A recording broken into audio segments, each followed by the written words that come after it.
Asociación Científica de Estudiantes de Medicina de la Universidad Privada Antenor Orrego de Piura, que emitirá un certificado de intercambio FINSA. Para optar a ello, tendrán que registrar su asistencia de los 3 días mediante un enlace que se enviará al finalizar cada jornada, y además realizar un breve cuestionario que se les hará llegar luego de acabada la tercera jornada. El día de hoy sortearemos los siguientes premios. De parte del Grupo CTO, un módulo de cirugía del Diplomado de Emergencias y una beca predoctor por 1 año. Para optar a estos premios de Grupo CTO, tendrás que hacer un screenshot de la actividad, subirlo a tus historias y etiquetar a Grupo CTO Perú. Los 2 ganadores serán sorteados al finalizar la jornada del día de hoy. Y de parte de Usamedic, una app de banqueo y una app de flashcards. Para optar estos premios, debes completar el link de asistencia que será enviado a través del chat. Los 2 ganadores serán anunciados al finalizar la jornada en las historias de Instagram de Usamedic. En nuestro primer día, se impartirá el contenido teórico del taller de suturas que servirá de base para la práctica que se llevará a cabo el día de mañana por esta misma vía. Por tanto, es muy importante que tomen en cuenta todos los conceptos, tips y definiciones que se darán el día de hoy.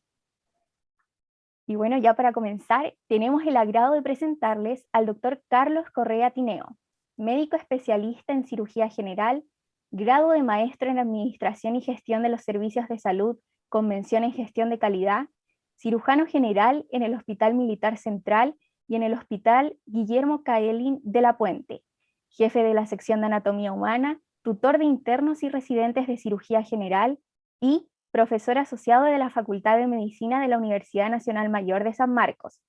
Recuerden que cualquier pregunta relacionada con la presentación del doctor Correa la pueden realizar a través de la sección de preguntas y respuestas. Estas serán respondidas al finalizar la exposición. Asimismo, recuerden que el chat debe ser utilizado de forma respetuosa y solo para lo estrictamente necesario. Sin más que agregar, dejo con ustedes al doctor Correa. El stage virtual es todo suyo. Muchas gracias, buenas noches. Voy a compartir pantalla. Sí,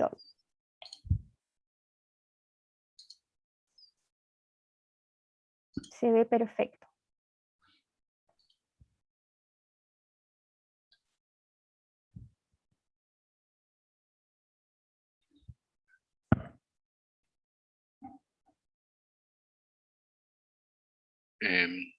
¿Están viendo la pantalla completa? No, se está viendo como la pantalla grande de la diapositiva que está actualmente y al ladito como la diapositiva siguiente. Un momentito, Sí, no hay problema. debe aparecer la parte donde... a ver, un momentito.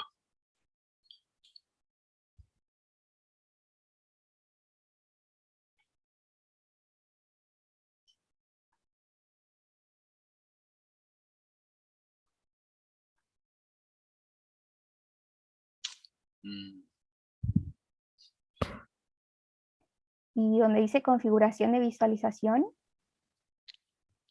arriba le aparece esa parte. No aparece, justamente siempre lo uso y siempre pongo yo, me sale una alternativa aquí y ya pone toda la pantalla, pero ahora no me aparece.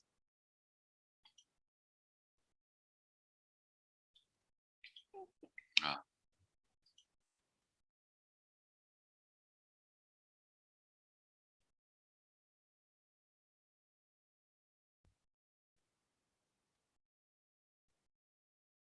Pero de todas formas se ve bastante grande.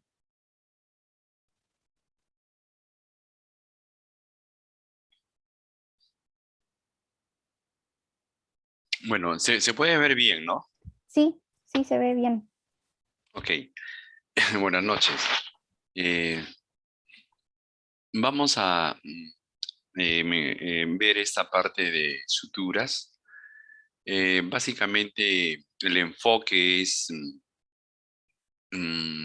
ver los tipos de sutura y objetivamente qué suturas deberían usarse en los diferentes planos anatómicos, por ejemplo, de la pared abdominal, de la sutura de las heridas traumáticas, de la sutura de heridas complejas. De tal manera que el primer concepto que debemos de plantear es qué cosa significa una sutura. Pues es el aproximar los tejidos, unir los tejidos, coser los tejidos, como está mostrando ahí la figura, dada una incisión o una herida traumática, analizando bien los pasos que hay que seguir. Si hay que suturar la herida, pues se va a usar una sutura determinada. Es el material entonces que se va a unir, se va a usar para la unión de los tejidos. No solamente de unir los tejidos, sino también estas suturas nos van a servir para ligar vasos sanguíneos de mediano calibre o pequeños, de mediano calibre o grandes vasos. Muy bien. ¿Cuáles son las características de las suturas? Estas suturas, la primera característica va a ser el calibre, es decir, el grosor, para ser más sencillo. Y está dado por el diámetro de la sutura. Y este calibre está expresado en el número de ceros. El número 0 es lo que asigna a el diámetro.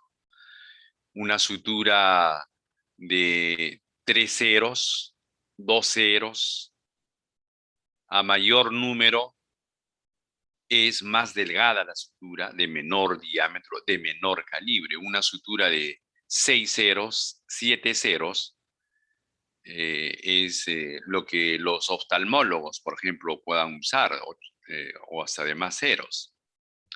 Pero en cirugía general, lo que más usamos es suturas desde 3 ceros, 2 ceros, 4 ceros para la cara, ¿no? El 0 para ligar algunos vasos.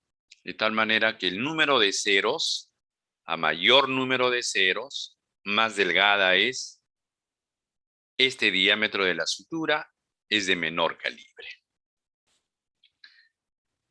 La otra característica es la fuerza tensil. Es decir, esta fuerza por unidad de área de tejido que ejerza la sutura. La capacidad de juntar ambos tejidos. Por ejemplo, la piel de la cara puede ser 5 días.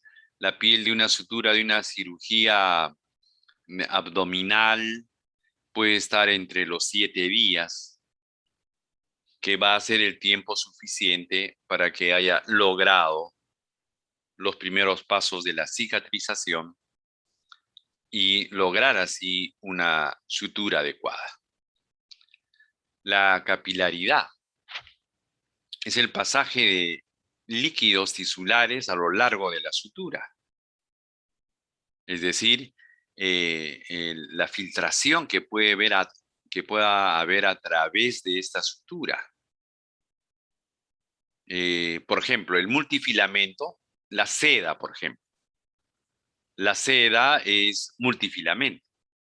La polidioxanona es monofilamento. Eso significa que tiene una sola hebra. Multifilamentos son varias hebras trenzadas. Y en ese componente de las hebras trenzadas van a haber espacios. Y esos espacios son muy proclives de que queden las bacterias y puedan complicarlas y que puedan originar una infección del sitio operatorio. Es el multifilamento que tiene mayor capilaridad, mayor retención de bacterias. En cambio, el monofilamento, por ser una sola hebra, tiene menor opción de que queden bacterias en ella. Por lo tanto, es mejor siempre un monofilamento que un multifilamento con respecto a la capilaridad.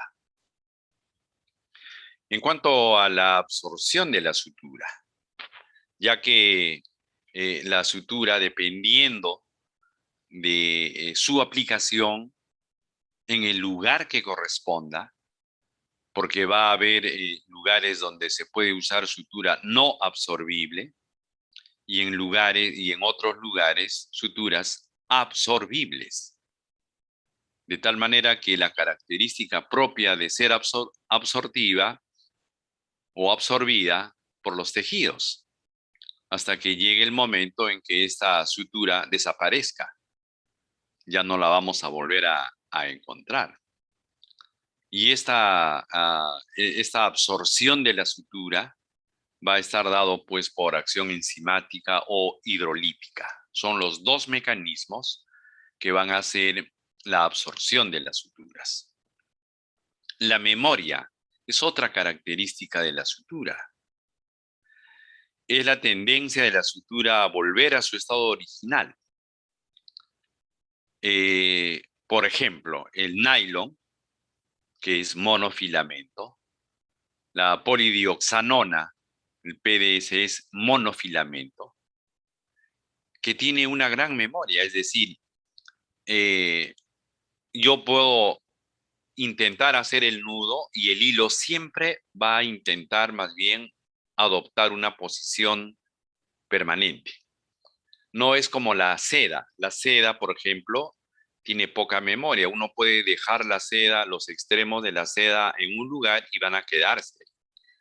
En cambio, en caso del monofilamento, va a llegar a posicionarse a donde lo dejamos, ¿no?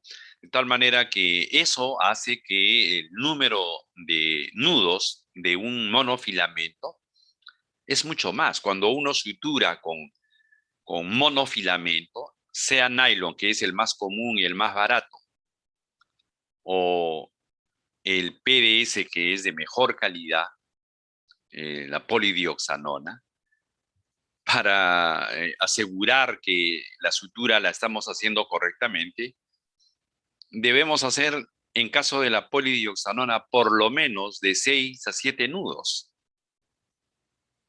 Y hay otros cirujanos que hacen mucho más.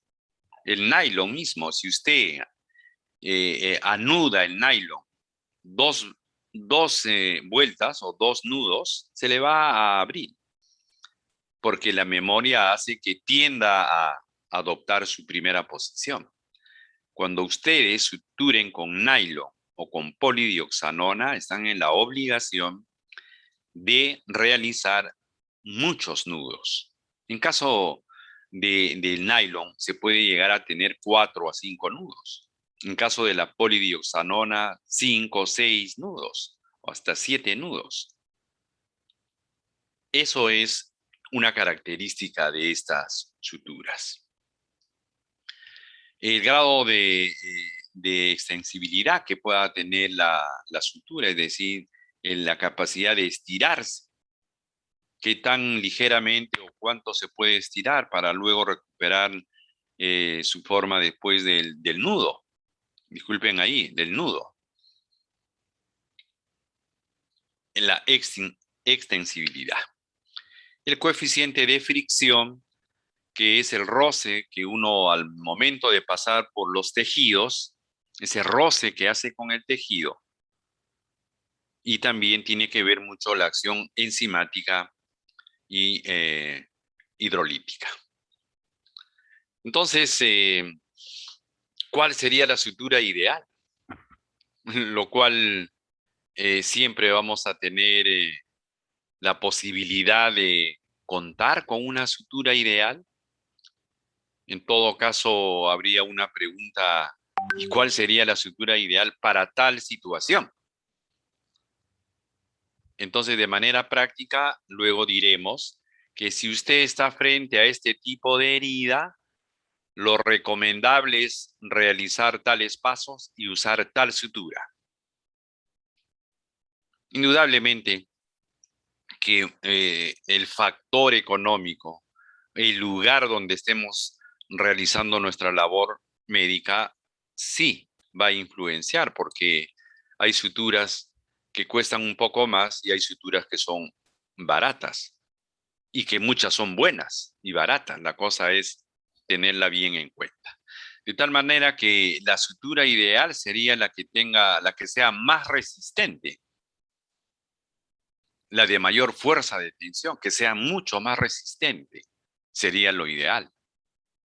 Y que el manejo de esta sutura también sea muy fácil, muy agradable, digamos, en el momento uno de tenerlas en la mano, en el portaagujas o al hacer el nudo o al pasar por los tejidos, por su flexibilidad, ¿no?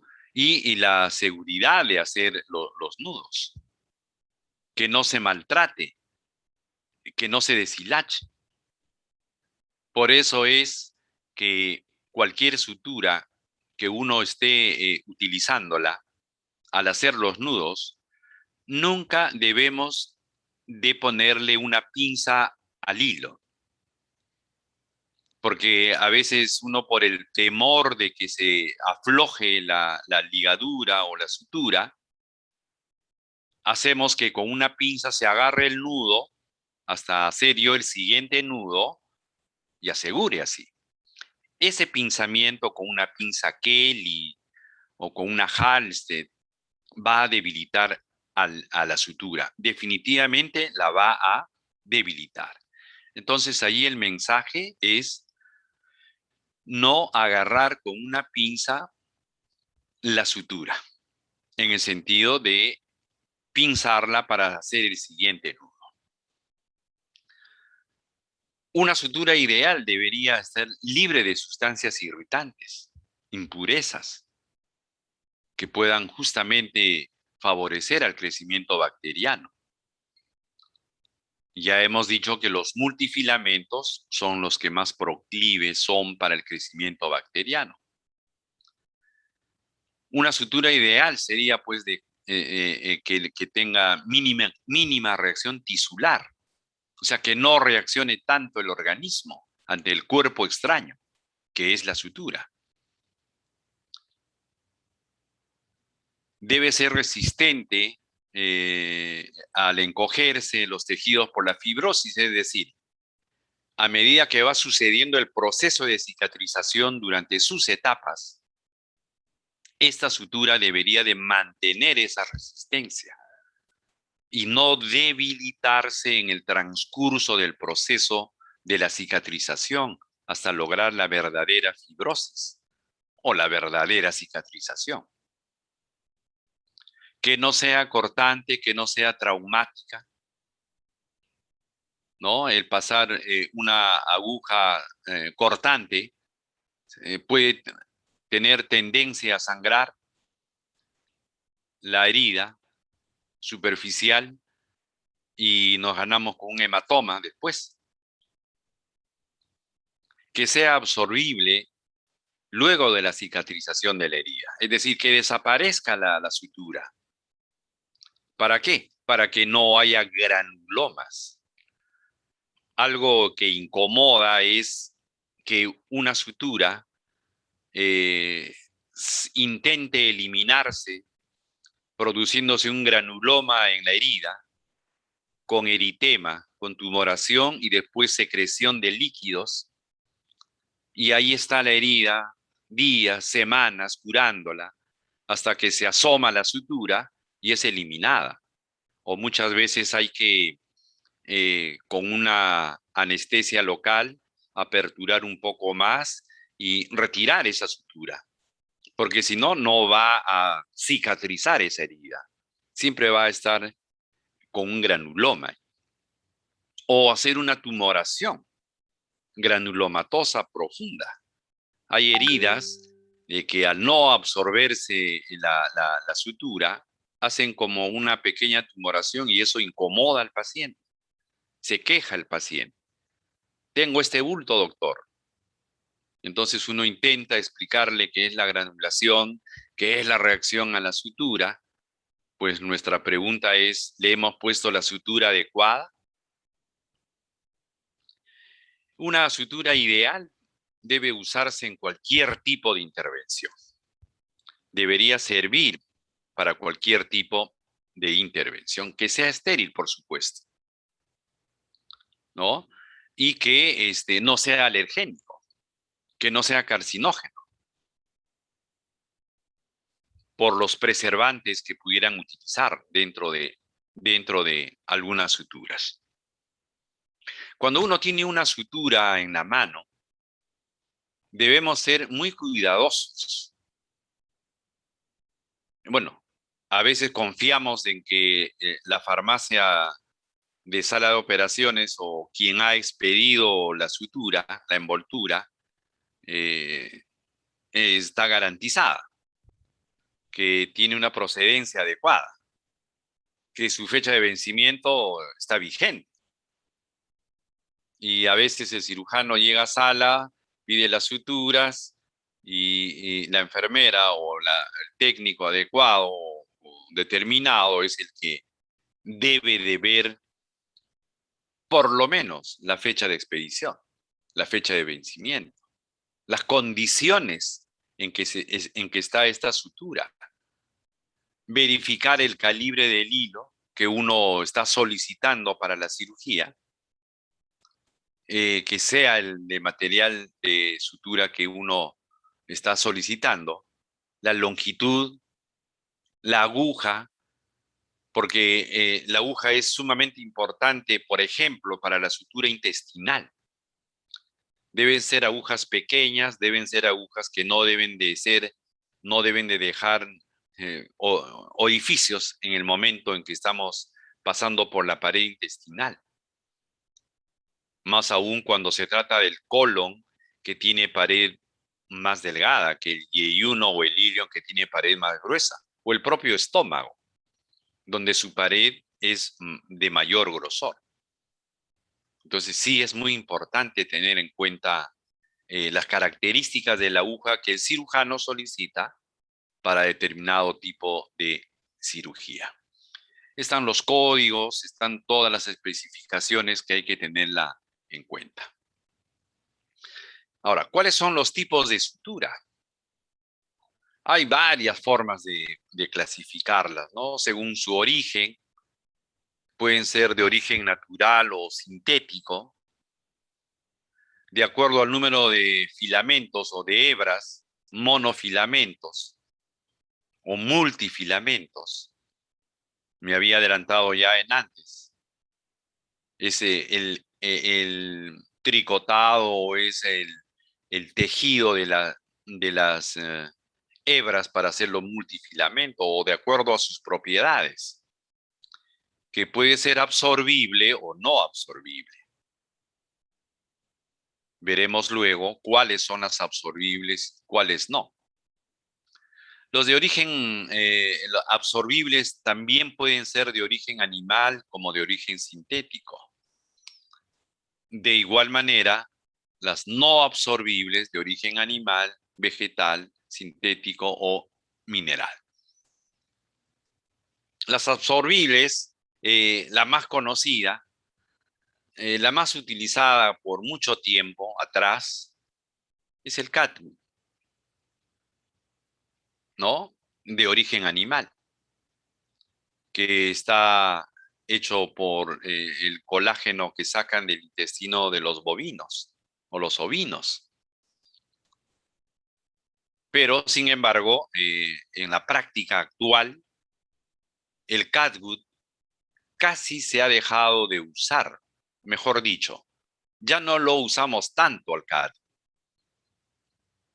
Hay algunas especialidades que sí las usan todavía con mayor frecuencia, como en el caso de los ginecólogos, los urólogos, pero los cirujanos casi ya no usamos catgut. Para muchos está prácticamente proscrito usar catgut. Pero en este sentido de la explicación, sí es una sutura absorbible. Puede ser el simple o el crómico, que está tratado y da una coloración marrón. Y los absorbibles de origen sintético son polímeros llamado ácido poliglicólico, que es el Dexon, la poliglactina 910 o poliglactin 910, que es el famoso Bicril, y la polidioxanona, que es el PDS. Esos son absorbibles. En caso del catgut, como les decía, todavía usado por muchas especialidades o sobre todo urólogos, ginecólogos, son de dos tipos. Los simples, ¿no? Los simples y el catgut crómico. El catgut crómico. Como ya les había mencionado, es colágeno del intestino o de los tendones de los ovinos, de los bovinos. Y el catgut tiene gran flexibilidad, sobre todo cuando está en un medio húmedo, toma contacto con los fluidos o los propios tejidos, tiene una gran flexibilidad. Uno lo puede maniobrar muy fácilmente al catgut. Y eso hace que tenga un deslizamiento por los tejidos libremente, suavemente. Sí, va a perder su fuerza de tensión entre el 5º al 10º día. El catgut, por favor, no se usa nunca en la piel debido a su reacción tisular. Si uno usa en la piel, lo más probable es de que rápidamente los nudos no resistan, se abran o van a poder crear una reacción tisular muy rápido. Eritemas en la piel, que es lo que hay que evitar. El catgut es usado para ligadura de vasos pequeños a nivel del tejido celular subcutáneo sobre todo. El catgut 3 ceros, 2 ceros es usado para el cierre del tejido celular subcutáneo. Repito, hay cirujanos que les gusta suturar los planos de la pared abdominal plano por plano. Hay cirujanos que su escuela dice un solo plano y la piel. Hay cirujanos que no les gusta suturar el tejido celular subcutáneo. Pero como estamos dando conceptos generales, sí, el catgut simple o crómico también se usa para la sutura del plano del tejido celular subcutáneo. Y se sutura porque la razón es de que dependiendo de la cantidad de panículo adiposo, cuando hay mucho panículo adiposo, la herida tiende a retraerse, tiende a separarse. Entonces, suturar la piel en una herida que intenta separarse va a tener mayor tensión. Entonces, se recomienda la sutura del tejido celular subcutáneo, ¿no? Dependiendo de la dimensión de la herida. Los calibres son variables también. Hay 2 ceros, 3 ceros o muchos más. Y el crómico, que es tratado, tiene otro tipo de tratamiento, es de mayor, digamos, tiempo de tensión, va a tener mayor tiempo de tensión, va a llegar hasta los 15 días. Se puede usar para vasos más grandes. El catgut crómico para muchos cirujanos lo utilizan para la sutura del peritoneo. Cuando uno va a cerrar la pared abdominal, al que respeta los planos, el plano del peritoneo, incluyendo la hoja posterior del estuche de los rectos, se puede suturar con el catgut crómico, generalmente es número 0 o 1, Los urólogos decían de que el catgut crómico lo utilizan mucho para las vías urinarias. El urólogo sutura el escroto con catgut, el periné con catgut. Los ginecólogos utilizan mucho el catgut para las cesáreas. Ellos suturan el útero con catgut crómico 1. Cualquier intervención a nivel del pene, el escroto, ¿no? Los urólogos usan todavía bastante el catgut. Sí permite dar nudos firmes. Es bastante flexible. Entonces, para esas especialidades, van a encontrar tal vez ustedes en su práctica de que hay cirujanos que siguen usando el catgut a nivel del tejido celular subcutáneo para ligar vasos pequeños, para suturar el peritoneo. Los que son absorbibles de origen sintético es porque se van a absorber por procesos de hidrólisis y fagocitosis. Y estos son, este de origen sintético son de los polímeros sintéticos. Su ventaja no son antigénicos ni pirógenos. Su desventaja es que crean reacción tisular.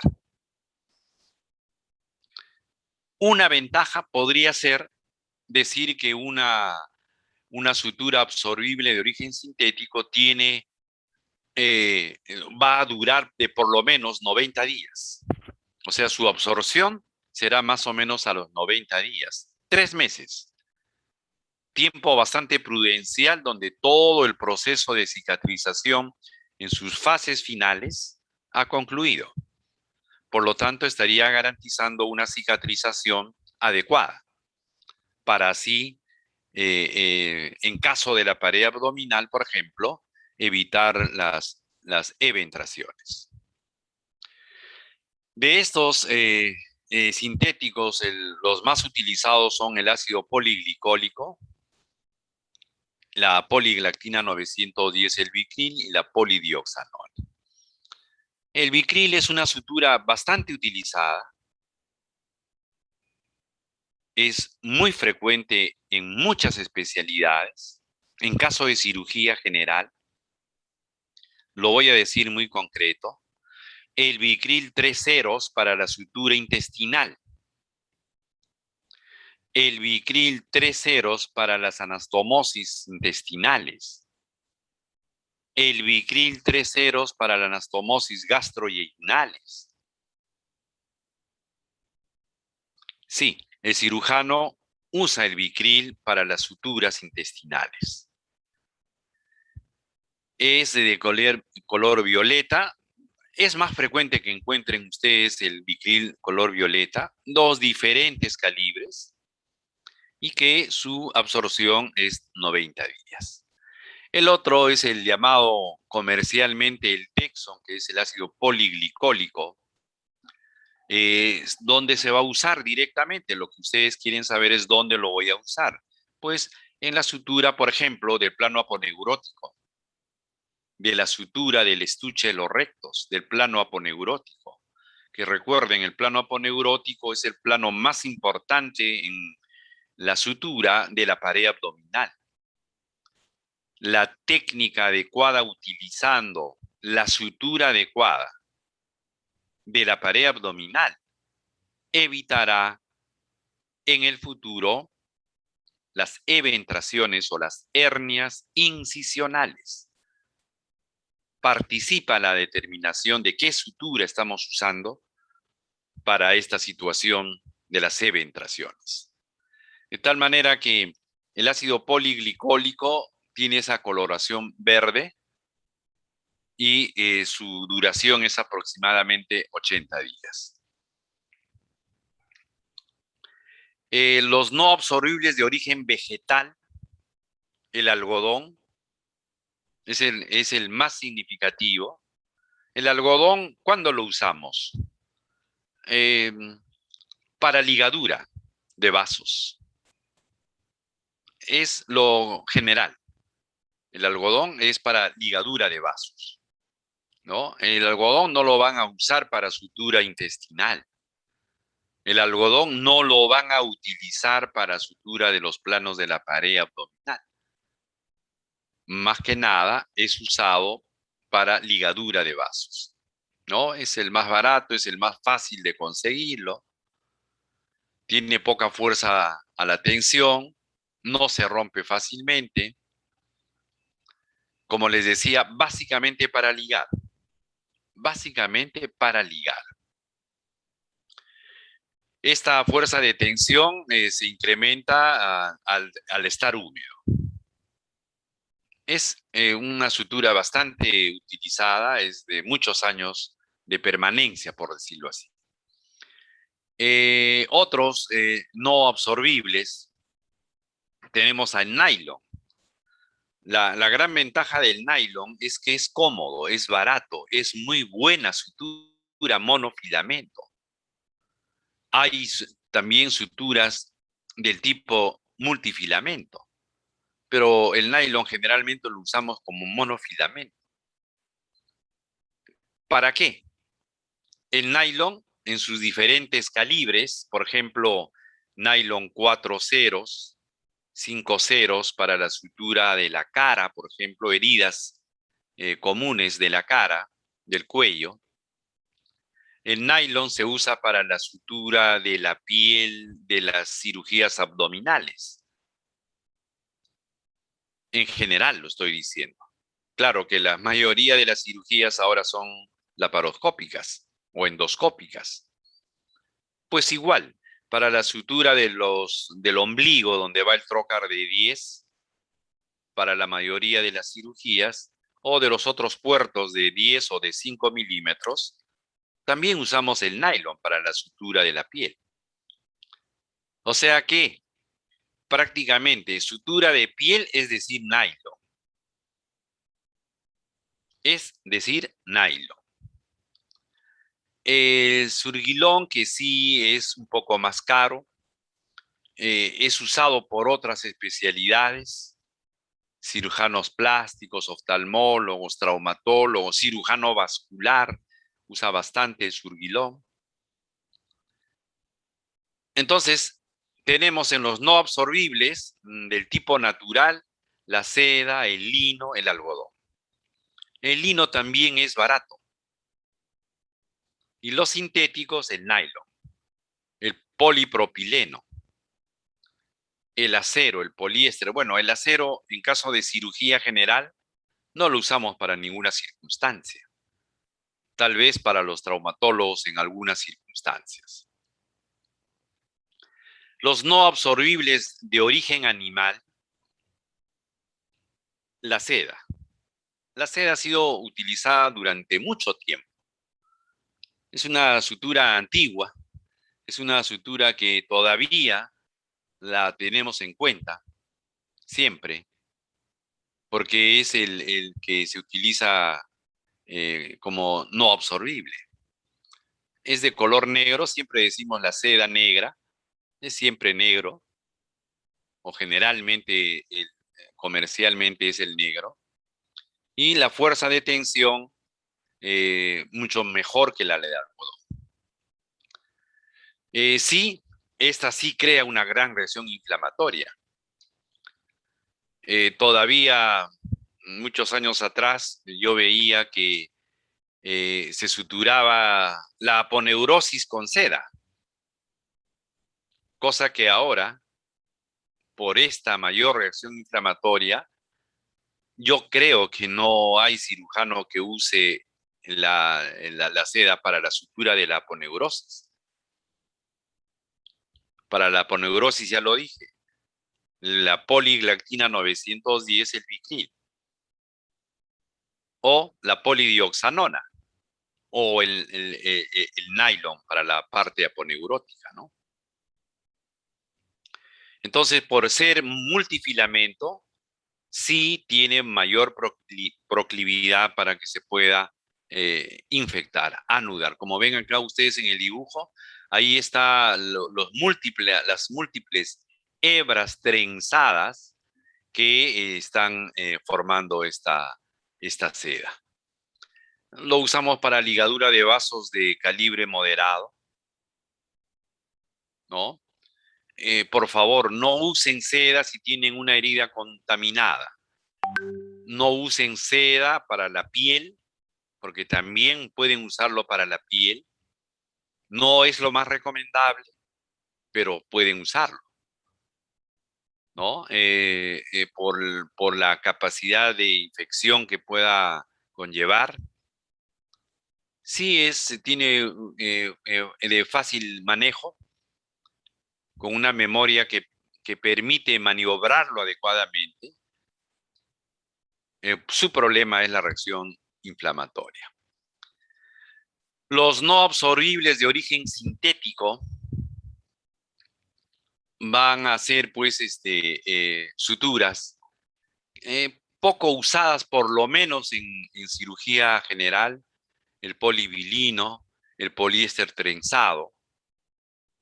Es tal vez más usado en operaciones cardiovasculares, en cirugía de traumatología, ortopédicos.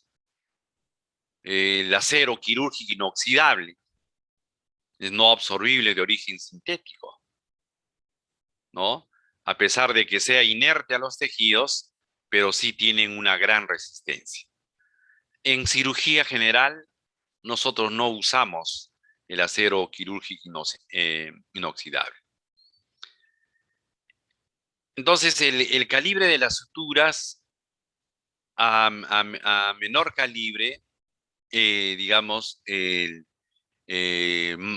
será mucho más fino el hilo. Antes hablábamos de los ceros, de que se había atribuido el número de ceros para ver el calibre. Cuanto más ceros, el hilo es más delgado, lo habíamos mencionado.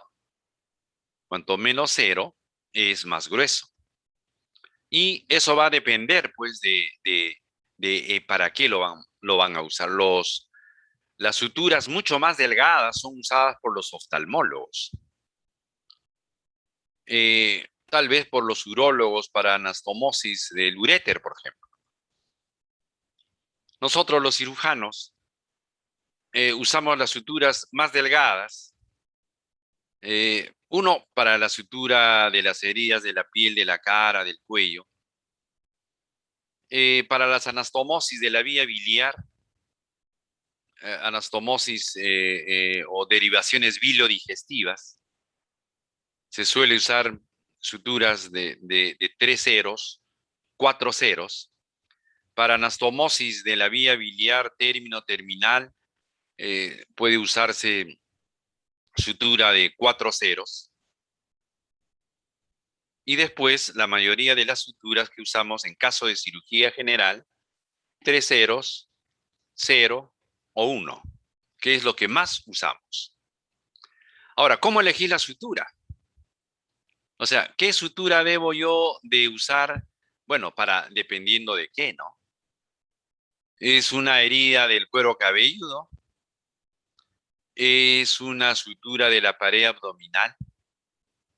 ¿Es una sutura de la piel de la cara, del cuello? Entonces ya uno va viendo qué tipo de sutura debe de usar. Para el tejido adiposo, el tejido celular subcutáneo. Concretamente, a mí me encargaron que les diga lo más concreto. Si yo voy a suturar la piel, debo de pedir nylon. Nylon, si es para la cara, puedo usar hasta 6 ceros, 5 ceros. Para la piel de una cirugía abdominal, 3, 4 ceros, para que deje una cicatriz lo más tenue posible, que no haga tanta cicatrización. ¿De acuerdo? Entonces, elegir el tipo de sutura va a estar en función estamos frente a qué. Si es vías urinarias, vías biliares, si es la el estómago, si es el intestino delgado o intestino grueso. Entonces, eso me va a permitir decir. Entonces, lo digo concretamente. Para el peritoneo, para el cierre del plano peritoneal, ¿qué cosa se usa? A la cabeza, el Vicryl. El Vicryl 0. Es lo que más se usa. Para el plano aponeurótico, ¿qué se debe usar? Monofilamento. ¿No? El monofilamento, que puede ser el nylon, 1, la polidioxanona, 0 o 1, prefiero el 1. Sin embargo, actualmente hay controversias con respecto al cierre de pared, que es todo un tema en cirugía general, que no es el caso de discutirlo ahora. El plano del tejido celular subcutáneo, ¿con qué sutura elegiría? Nosotros habitualmente lo hacemos con Vicryl 3 ceros. Ya no usamos el CAT. Yo sé que muchos de ustedes o en sus centros dirán, no, pero nosotros seguimos usando el CAT. Y no estoy diciendo que esté mal, porque hemos hablado de las bondades del CAT. Pero la tendencia es no usar el CAT. Por lo menos estoy hablando del tejido celular subcutáneo. Si es que hay que suturar el plano del panículo adiposo, lo hacemos con Vicryl. 2 ceros, 3 ceros. Y la piel, como ya mencioné.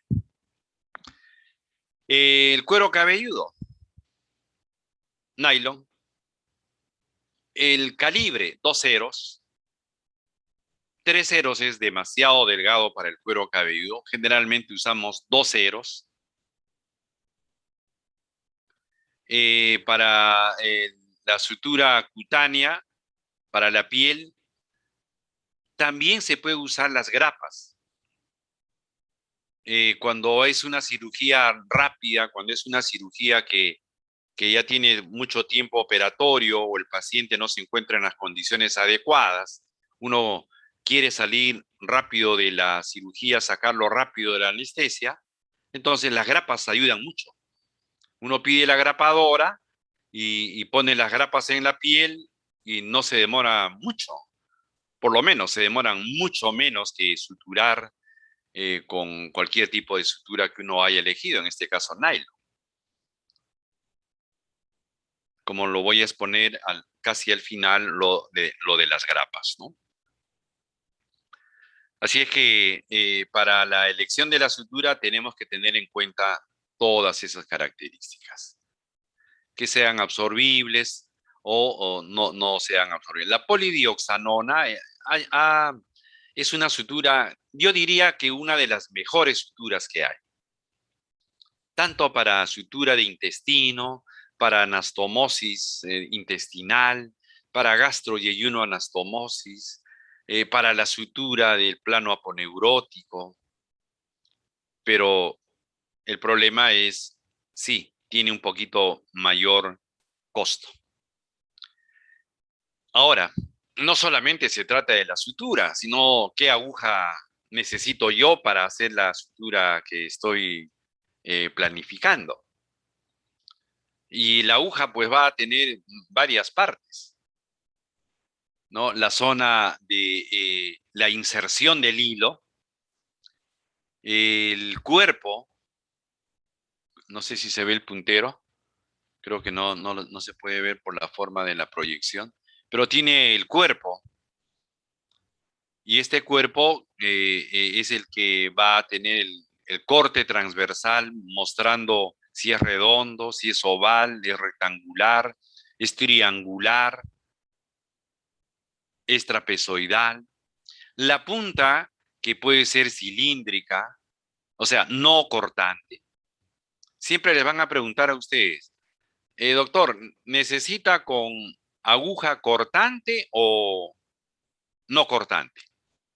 Ya el cirujano va a saber si yo voy a suturar el intestino voy a hacer anastomosis intestinal, yo no voy a usar una sutura que tenga una aguja cortante, de ninguna manera.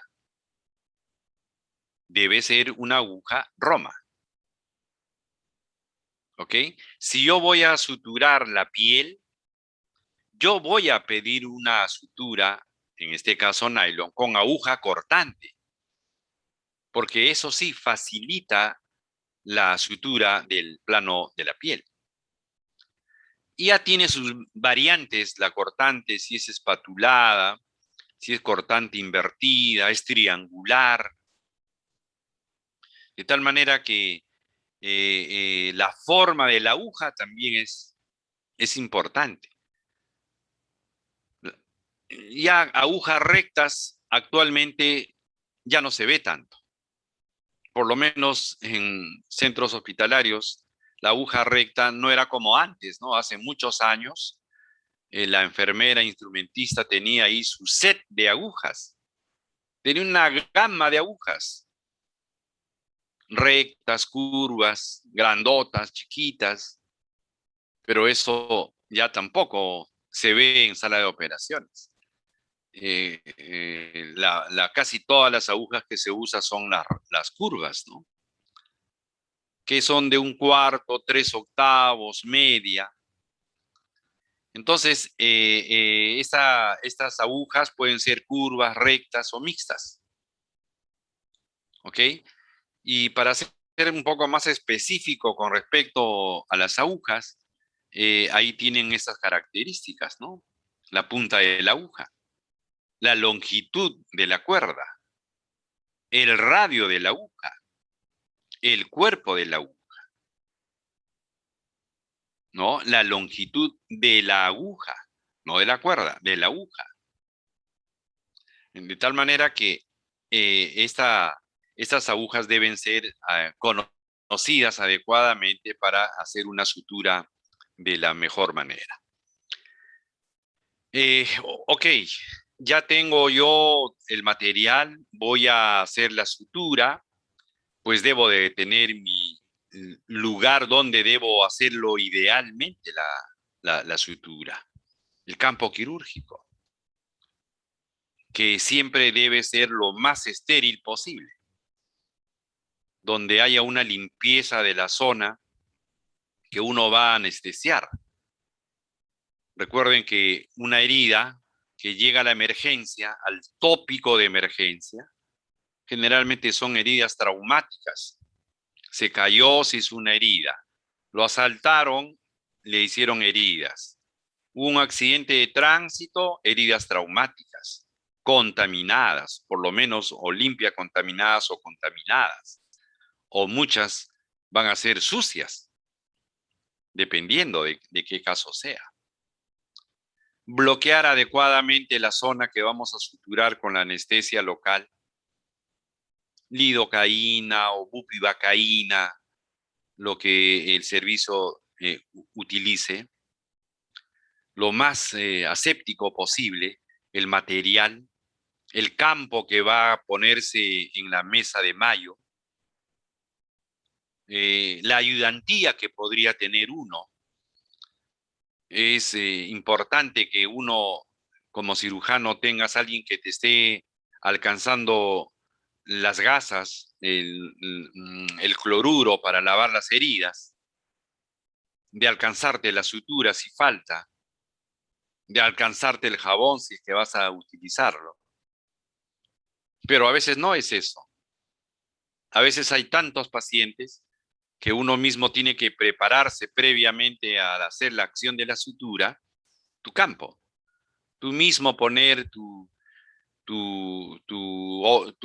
campo estéril, abrir el equipo de sutura, abrirte las suturas, abrir tus gasas, lo cual está conllevando ya a que sea un proceso no ideal.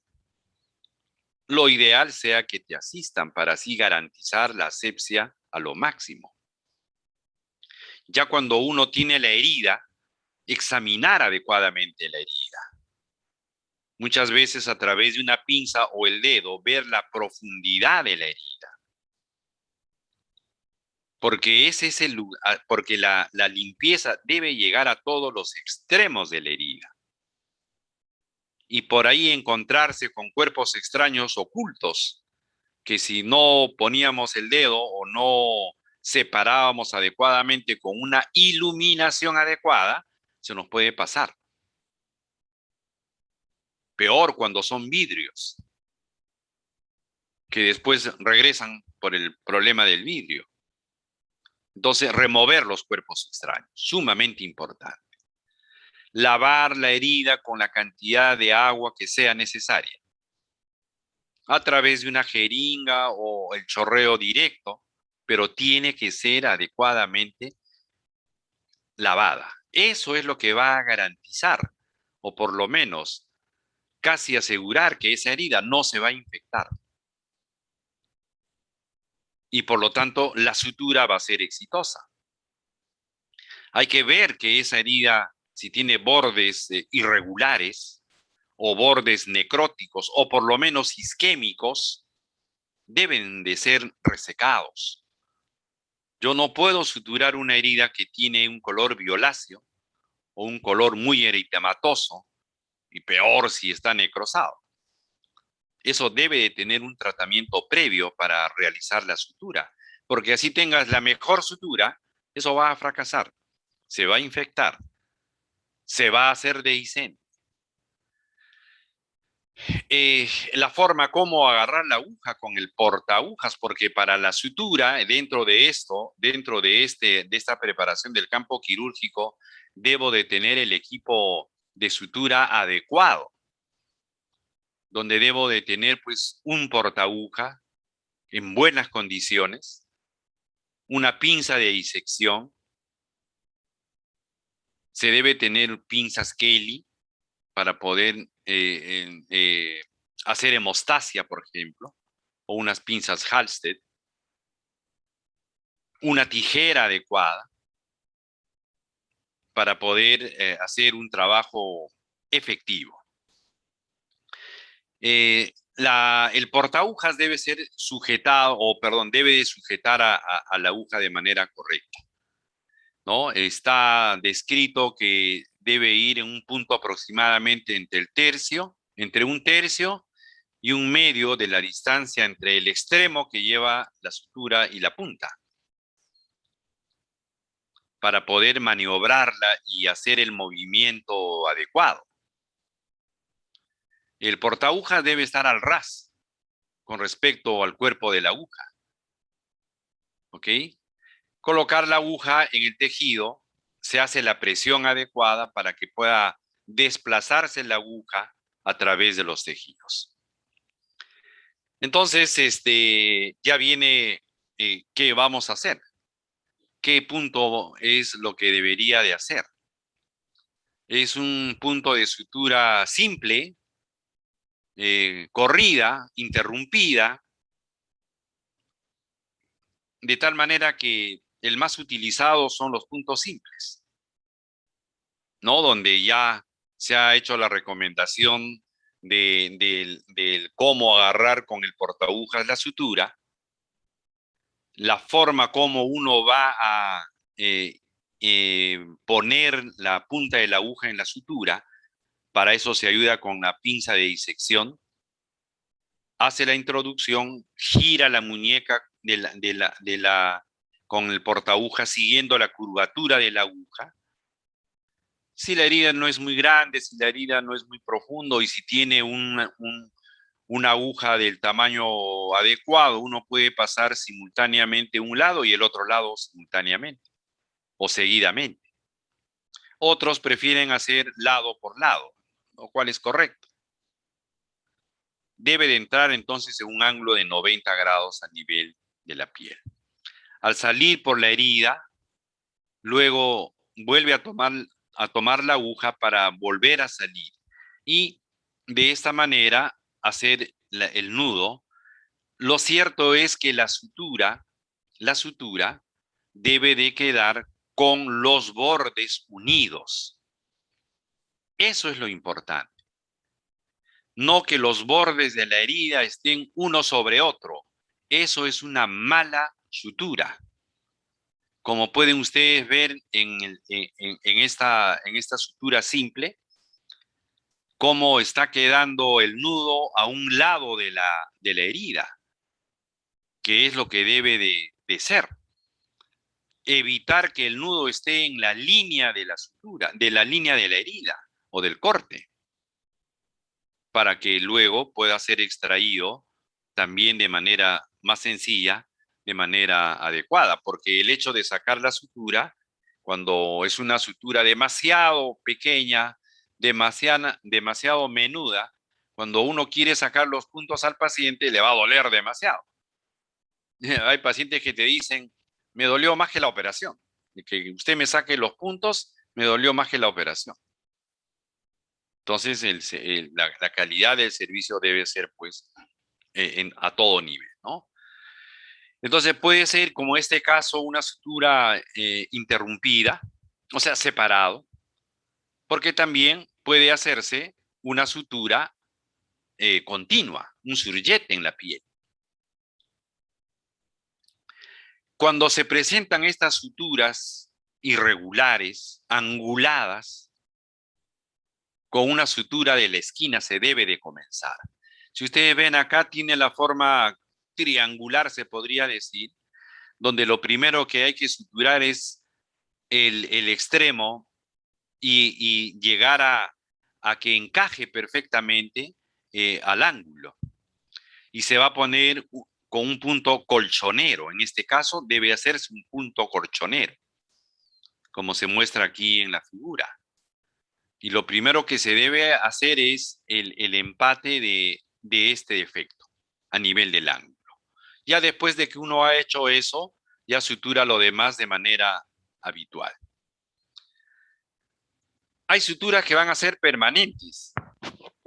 Hay suturas que se van a hacer del tipo jareta, por ejemplo, o bolsa de tabaco. Estas bolsas de tabaco se hacen, por ejemplo, para asegurar el muñón apendicular. Cuando ha sido una apendicitis complicada con necrosis de la base del apéndice, perforación en la base del apéndice, entonces ya no da espacio para hacer una ligadura común, sino hay que asegurar ese muñón con una jareta, invaginando el muñón apendicular, desapareciéndolo al muñón apendicular. Se hace este punto en bolsa de tabaco jareta, la sutura alrededor de este caso, la base, y al momento de ajustar, de anudar, alguien tiene que introducirlo con una pinza para que desaparezca esto. Ya hemos hablado del tejido celular subcutáneo, ¿no? El uso de Vicryl, puntos separados generalmente. Este es el llamado punto colchonero. Son de dos tipos, el vertical y el horizontal. Es para cerrar la piel, es una forma de cerrar la piel. La piel la podemos cerrar con sutura simple, puede hacerse con sutura en X, la piel se puede suturar con surjet continuo, la piel se puede suturar incluso hasta sin sutura, usando estos pegamentos o Steri-Strip también. De tal manera que esta sutura del colchonero horizontal, que eso lo van a ver seguramente en su práctica, es como una U, en otras palabras. La sutura de colchonero horizontal es como hacer una U. Se introduce por un lado, se sale al otro lado, se va por el mismo lado a introducir la aguja y sale al frente. De tal manera que va a quedar así como lo están viendo en la figura, ¿no? Y el punto colchonero vertical se hace lo mismo, pero linealmente, no separadamente como se hace el colchonero horizontal. Se introduce como un punto simple y después se regresa entrando por el reborde del corte a ambos lados. Porque si uno ingresa la aguja de mala manera al regreso, lo más probable es que la sutura pues quede evertida. Este es el colchonero vertical y este es el colchonero horizontal. Como ustedes ven, es una U. Es una U. Se va ajustando, se hace el nudo y queda de esta manera. Y este es el vertical. Cualquiera de las dos formas, como esté entrenado, lo pueden hacer. El punto de Lemberg es un punto básicamente para la sutura intestinal. El objetivo de esta sutura, que es seromuscular, es invaginar la mucosa. Lo más importante en la sutura intestinal o en una anastomosis es que la mucosa no quede afuera, que la mucosa se meta. Y aquí el punto de Lemberg, primero se entra lejos del corte, se vuelve a salir muy cerca al corte, se cruza la herida, se entra cerca al corte y después lejos del corte. Y a la hora de hacer el nudo, entonces queda afrontado perfectamente y al final la mucosa, que el objetivo número uno es que la mucosa pues no quede hacia afuera, porque eso va a llevar a una fistulización. La piel también se puede suturar en X, así como lo ven, en X. El ingreso por un lado, se sale por el otro lado haciendo un trayecto oblicuo y se vuelve a salir. Y el uso de las grapas, las grapadoras. Fíjense ustedes, uno va agarrando con una pinza, va juntando los bordes y con la mano derecha, si es que es diestro, va disparando las grapas. Es sumamente rápido. Y ustedes dirán, ¿y eso cómo lo van a sacar después? Pues hay un aditamento, un sacagrapas le llamamos. El sacagrapas lo que hace es comprimir en el punto medio, levanta los extremos, lo saca de la piel y son muy fáciles de sacar con las sacagrapas. Si no hay sacagrapas, sacarlo con una pinza Kelly es muy doloroso para el paciente, porque uno tiene que quebrar de alguna manera la grapa para poder sacarlo de lo que está clavado en la piel. No se recomienda, porque el paciente va a quejarse demasiado. Esto también puede hacerse la sutura de la piel con un surjet cruzado. Sus características que están ahí determinadas, ¿no? Esta sutura de surjet cruzado no se debe hacer cuando uno sospecha de que la herida puede infectarse, porque es un cierre hermético y lo que uno va a lograr, si es que no ha hecho un lavado adecuado, si la herida ha sido muy traumática, si hay alta sospecha de que esto se va a infectar, es preferible no hacer esta sutura. Y hasta el uso de Steri-Strip en los niños, heridas de la cara que son pequeñas, son pegamentos que hay que unir bien los bordes. Por supuesto que primero ha tenido que lavarse bien, ha debido de tratarse muy bien el lavado de la herida. En heridas superficiales van muy bien, ¿no? Y lo que sí hay que recomendar en estos casos es que no se moje, porque si se moja se va a despegar y la herida puede retraerse, y si regresa a los 2-3 días ya es más complicado el manejo de la herida. Retirar los puntos, no hay un número de días exactos. Generalmente las del cuero cabelludo se pueden retirar a partir del 7º día. Los de la cara sí hay que retirarlos más precozmente, 5º día generalmente. Las heridas del tórax, del abdomen, de cualquier cirugía de la pared abdominal o de la cavidad abdominal, los puntos se deben retirar a partir del 7º día. Es la recomendación. Les decía de que para escoger la sutura, yo debo de saber qué tengo al frente, qué cosa estoy operando. Este es un caso, por ejemplo, de un paciente que ha tenido un cuadro de obstrucción intestinal con gran dilatación de las asas, con necrosis de intestino, por lo tanto, mayor probabilidad de infección, donde uno al momento de cerrar la pared abdominal, una vez que ha terminado la cirugía, debe de valorar bien si debe de cerrar o no la pared abdominal. ¿Por qué?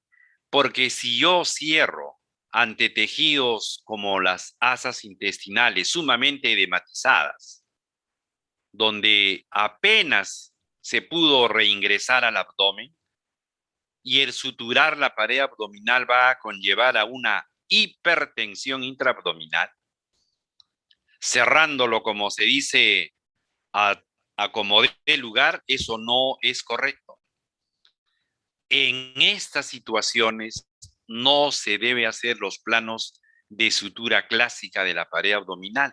Se debe de dejar una bolsa de Borraes, que es una bolsa plástica de lo que usan los urólogos, las bolsas de colectoras, donde uno debe de suturarlo a la piel. Lo recomendable es a la piel, no a la aponeurosis. Y en este caso se ha usado una sutura de nylon 1, haciendo este surjet cruzado alrededor de la herida. Lo que se va a lograr es que este es un cierre temporal, que se mejore el medio interno del paciente, que los edemas disminuya y que se compense adecuadamente el paciente si ha entrado sobre todo con hipotermia o con acidosis. Debe de ser manejado adecuadamente durante 24, 48 horas, reingresar a sala de operaciones para hacer ahora el cierre de los planos de la pared. Entonces, no siempre vamos a suturar la pared abdominal. O este es otro caso donde por circunstancias de la cirugía se ha tenido que dejar una bolsa de Borraes, también llamado bolsa de Bogotá. Pero sin embargo, la hipertensión intraabdominal hizo que la sutura del plástico se rompiera y se eviscerara el paciente. Y esto hemos tenido que ingresar rápidamente a sala de operaciones, porque el paciente puede tener un shock vagal y fallecer en la cama del ambiente. Miren este caso de una evisceración. Y aquí se ha suturado con grapas la piel. Y las grapas estaban ahí entre el asa intestinal que salía. ¿Qué había pasado acá? Que el paciente, la decisión fue cerrar la pared, pero la pregunta es, ¿y se cerró bien la pared? ¿Se usó la sutura adecuada? Se agarró la cantidad de aponeurosis adecuada? ¿Hizo una hipertensión intraabdominal? Y el paciente rompió las suturas de la aponeurosis y se salió. Y como todavía tenía las grapas de la piel, se salieron entre los espacios de las grapas. El paciente se operó nuevamente para hacer las correcciones debidas. Las heridas en colgajo, hay que tener mucho cuidado. Valorar bien el colgajo. Uno muchas veces, por no dejar abierta la herida, miren cómo se han necrosado los bordes de la herida.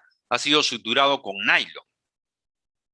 La sutura está bien, pero lo que pasa es de que la forma del corte de colgajo ha hecho que se ponga isquémico. En la zona media está isquémica, pero periféricamente está necrosado. Esto lo más probable es que tenga que retirarse, dejarlo abierto y el cierre posterior tal vez con un injerto.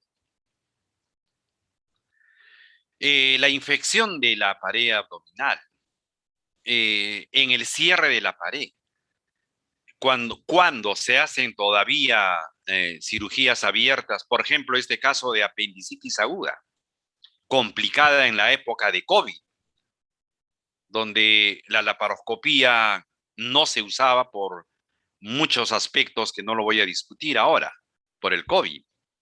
Pero este paciente tenía una apendicitis complicada, perforada, con peritonitis, y se le tuvo que hacer una incisión. Esta es la incisión de Rocky Davis, pero se infectó la herida. Entonces uno dice, oye, si ha tenido peritonitis, ha tenido pus, ¿para qué le voy a cerrar el tejido celular subcutáneo? ¿Para qué le voy a cerrar la herida? Mejor lo dejo abierto para ir lavando la herida y evitar, porque si yo lo coso, yo lo cierro, van a pasar más días y miren ustedes en la segunda foto la necrosis de la aponeurosis, la pus que se ha producido ahí. Y es más, en la primera foto vean que el flanco está aumentado de tamaño, eritematoso, la pus disecó, hizo una fasciitis, donde tuvo que entrarse a sala de operaciones a abrirlo, a exponerlo, porque la necrosis en 24 horas avanza rápidamente y la fasciitis necrotizante puede llevar a una sepsis, un shock séptico, falla orgánica y la muerte del paciente. Entonces ha tenido que retirarse todo ese tejido, dejarlo abierto e ingresar a sala de operaciones permanentemente, hacer los lavados que corresponda. Y fíjense en la otra figura, ya prácticamente se ha vencido la infección. Solamente hay pequeños halos aún de tejido necrótico. Pero si ustedes ven, el color rojito ya está con una granulación adecuada. Y ustedes dirán, ¿y ahora qué hacemos? Hay que suturarlo. Hay que suturarlo porque peor es dejarlo así abierto. ¿Cuándo va a cerrar esta herida? Por ahí se mete la pseudomona. Y entonces estamos hablando ya de otra cosa. Estas son de las heridas más irregulares que podrán haber visto. Heridas complejas, porque no son nada lineales, donde ha tenido que también dejarse drenajes para la posible colección de líquido, seroma. Y el paciente, esta fue la solución para este paciente. Heridas que pueden infectarse, no por la sutura, sino por las condiciones de la cirugía. Incluso el que usó una seda multifilamento para cerrar la piel, si la cirugía ha sido correcta, el tratado de los tejidos han sido correctos, bueno, la seda podría inflamar un poco la herida, sí, pero no la va a infectar. Esto es otra cosa. Si ustedes ven el eritema alrededor de la herida, pero el eritema ya se está yendo hacia el escroto, hacia el muslo. Esta es una infección de sitio operatorio mucho mayor, donde hay que aperturarla, hay que sacar los puntos, hay que aperturar para que no pase lo que pasó con el caso anterior de una fasciitis. Son las complicaciones que se pueden dar. Es lo que les puedo ofrecer en esta charla, estimados colegas, y no sé si hay preguntas que resolver. Muchas gracias, doctor Correa, por su excelente ponencia. Fue muy explicativa y entregó muchos tips que le servirán a los participantes en el taller de suturas del día de mañana. Ahora procederemos a contestar algunas de las preguntas que los participantes han realizado.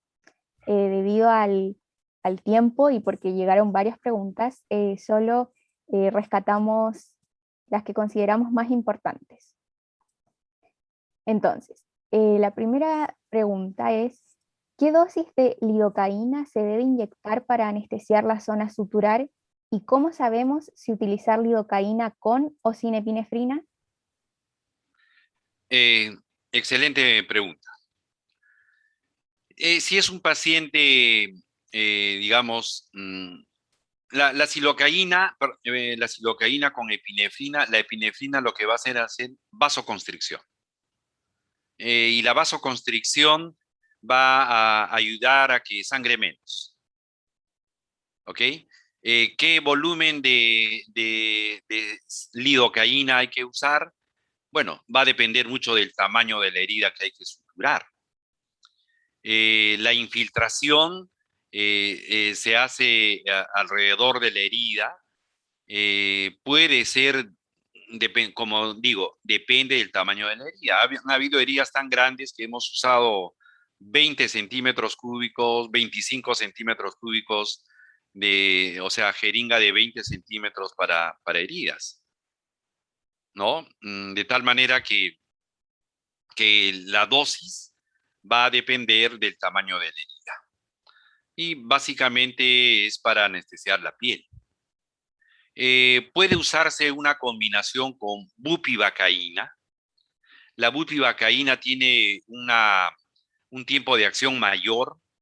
Se suele usar 50%, 50%, es decir, por ejemplo, si la herida no es muy grande, 5 centímetros cúbicos de lidocaína o silocaína, 5 centímetros cúbicos de bupivacaína, se mezcla y se puede así inyectar y la analgesia va a ser un poquito más prolongada.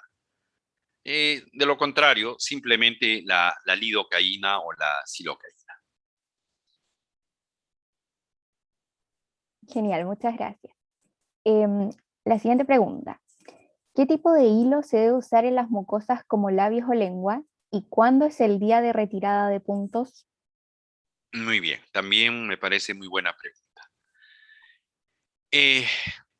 ¿Se imaginan un niño con la lengua rota porque estaba jugando, se cayó de la cama, se cayó y se rompió la lengua? Ya para suturar nomás ese niño debe ser en sala de operaciones. Porque a ver, el niño que diga saca la lengua, mantén la lengua afuera y vamos a suturar. El niño no lo va a permitir. Un adulto lo puede permitir. Un adulto puede hacer eso. Se le explica adecuadamente al paciente y bueno, se hace la sutura, pero un niño no. Entonces, ¿qué usar? Todavía el catgut crómico puede estar indicado para las mucosas y para la lengua, lo cual no se va a retirar el punto. Si se sutura la mucosa, no se va a retirar el punto.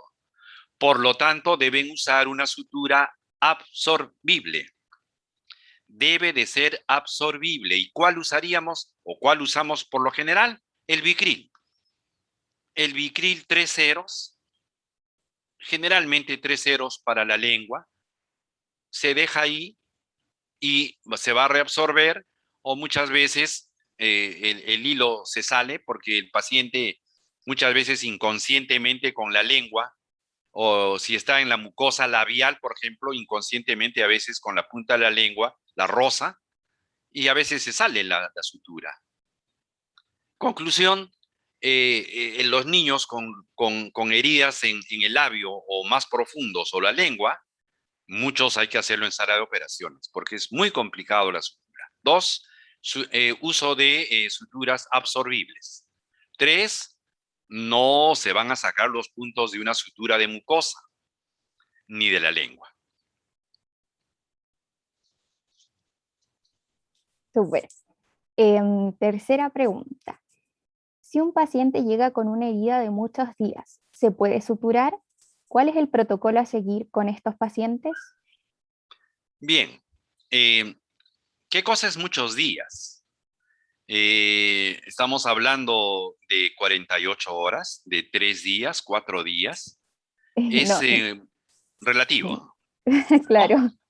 Ok, entonces, el juzgamiento en el momento de examinar al paciente es importante, porque por protocolo no debería de suturarse. Una herida pasada las 6, 8 horas, teóricamente no debería de suturarse, ¿no? Según algunos protocolos, pero hay que ver la herida. Si es una herida retraída, retráctil, una herida compleja, yo particularmente lo que haría es poner puntos de sutura muy separados, solamente para hacer que se aproxime un poco los tejidos, pero no suturarlo como tal. Eso va a ayudar mucho para que el proceso de cicatrización sea más rápida, para que el paciente tenga menos tiempo expuesta la herida. Hay situaciones, claro, si me viene un paciente de 3, 4 días con pus, yo no le voy a poner ningún punto.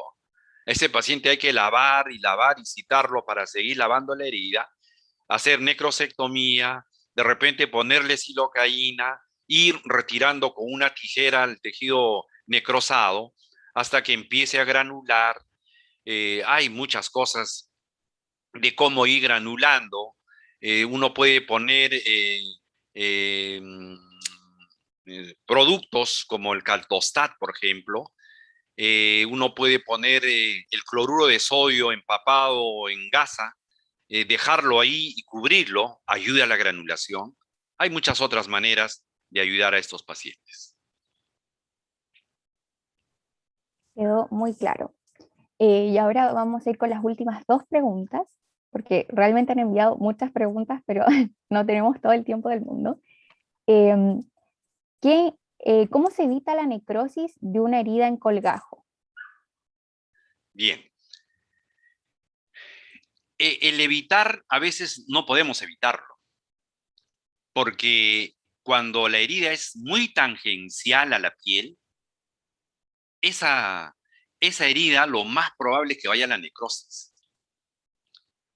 Entonces, si es una herida tangencial con bastante panículo adiposo, o por lo menos con panículo adiposo por debajo, se le puede dar el chance.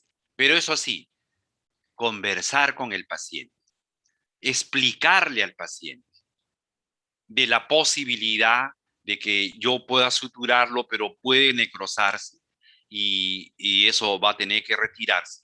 Pero como también podría ayudar mucho a que gran parte de la herida pegue y otra parte esté necrosada, y se puede resecar la parte necrosada y quedará solo una parte de la herida expuesta y el resto ha podido cerrarse bien.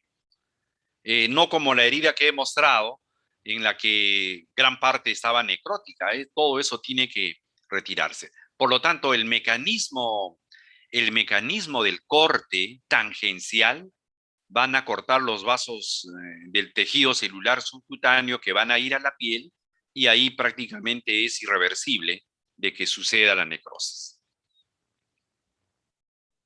Genial. Y como última pregunta, ¿cuál es el tiempo máximo que se puede dejar una grapa en la piel? La grapa es inerte, casi, por decirlo así en términos generales. La grapa usted lo puede sacar a los 10 días, a los 15 días. El paciente de repente se olvidó, usted no lo citó en el tiempo adecuado. La piel a los 8 días, 9 días, con sutura o con grapa, ya está cerrada. Pero dada la circunstancia, no es como, por ejemplo, si alguien suturó con seda o con nylon, tiene que ver mucho también la idiosincrasia del paciente, el tipo de piel que tenga el paciente, porque hay pacientes que al tercer día ya están rojos con el nylon. Y si es seda, con más razón. Pero la grapa no reacciona tanto así como el nylon o la seda, de tal manera que haya proceso inflamatorio por la grapa es muy difícil y puede permanecer. No le puedo dar una respuesta de tantos días debe sacarse. Es relativo, pero el concepto que debo de dejar es, las grapas usted lo puede sacar a los 15, 20 días y van a estar tal cual los dejó. Súper. Muchas gracias por toda la explicación, por su presentación y la disposición que tuvo de estar aquí hoy con nosotros. Em, por ahí vi varios comentarios de que estuvo muy buena la charla, así que Muchas felicitaciones. gracias. Que esté muy bien. Em, Ahora les recuerdo que deben completar el link de asistencia que enviamos hace unos minutos, ya que con este estarán participando en los premios que otorgará USAMEDIC y además en la certificación del curso. Ahora daremos a conocer los dos ganadores de los premios del Grupo CTO, que ya los tengo aquí, ya me los enviaron. La ganadora de la beca predoctor de un año es Milagros Arce, de Argentina, estudiante de medicina. Y el ganador del módulo del diplomado de emergencia es el doctor Andrés Pirona, de Venezuela. A ambos los felicitamos y Grupo CTO los contactará a través de Instagram para otorgarles sus premios. Al resto, los invitamos a seguir participando de los sorteos que se realizarán en las próximas jornadas. Mañana tendremos más premios, incluyendo una beca MIR online para preparar el examen en España, además de manuales y muchos otros premios. Les recordamos que mañana se realizará la charla de residencias médicas en España y posteriormente el evento que todos están esperando, la práctica de suturas. También, así que no falten. Les agradecemos su participación y esperamos verlos mañana a las 4 de la tarde, hora México. Que estén muy bien y espero que les haya gustado mucho la charla y les haya servido para mañana. Buenas noches a todos. Buenas noches, muchísimas gracias. Hasta pronto. Que estén muy bien, chao. Gracias.